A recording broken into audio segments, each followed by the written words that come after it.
Mapping your listing is an important step when adding a listing. Not only are agents performing map-based searches to find inventory, but consumers are as well.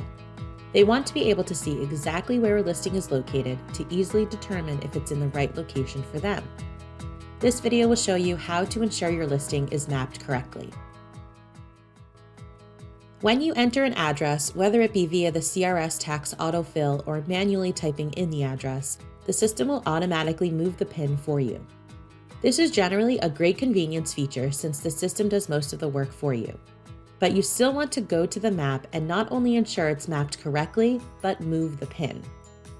Moving the PIN will fill in the latitude and longitude fields, which are the fields included in the NARIN data feed to NARIN.com, commercial.narin.com, IDX sites, HomeSnap Pro, and any of the third-party websites to which you elect to send your listings.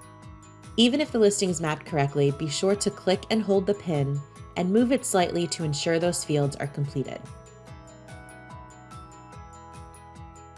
Now let's talk about what to do if the system cannot map your listing. If you get to the map and see blue, that means your listing is in the ocean. If you are in the ocean or somewhere that is not the location of your listing, start by clicking Map It, which is located beneath the address in the top left corner.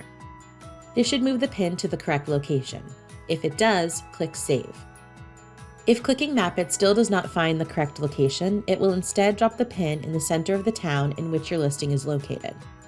Now, since you are much closer to the property as opposed to the ocean, you can drag around on the map until you find the location. Once the location is found, click the orange PIN icon and click on the map where you'd like to drop the PIN. This places a PIN at that location and you can then click Save. Now your listing is mapped and can be easily searched and found via map-based searches. Thanks for watching. For more tutorials, please visit the NARIN YouTube channel.